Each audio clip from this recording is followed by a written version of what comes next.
Benvinguts i benvingudes. Nosaltres som la Lària, la Paula, l'Armela i la Màlac i vam acudir a la xerrada com la tecnologia pot ajudar a les persones amb dificultats. En aquesta xerrada ens han explicat les dificultats que tenen les persones amb diverses necessitats i com els ajuda la tecnologia.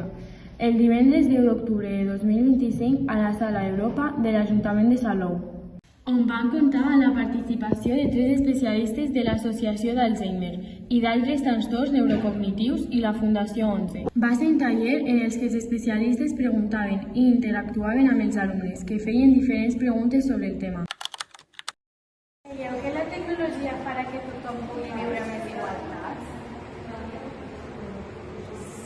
Sí, crec que és una pregunta una mica complexa, perquè al final primer tothom hi hauria de poder tenir un accés i si s'aconsegueix que tothom pugui tindre aquest accés a totes les tecnologies, llavors la tecnologia s'utilitzarà de la manera correcta perquè tothom pugui tindre més recursos per a poder millorar la seva autonomia. Desde mi punto de vista vuelvo a decir lo mismo de antes, es la accesibilidad. Si todas las herramientas digitales, todas las tecnologías tienen un buen acceso y una buena accesibilidad, sí. Trobo que la tecnologia al final compensarà també les descompensacions que hi ha, les diferències entre diferents persones, i també ens ajuda una miqueta que les persones puguin tindre accés o facilitats i poder equilibrar una miqueta també el nivell global de les persones.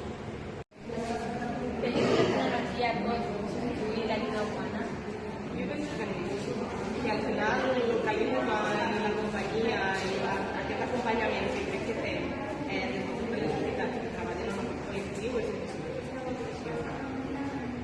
No, desde mi punto de vista no, es un complemento, es un añadido más, pero la ayuda humana nunca va a poder sustituir a la tecnología, nunca.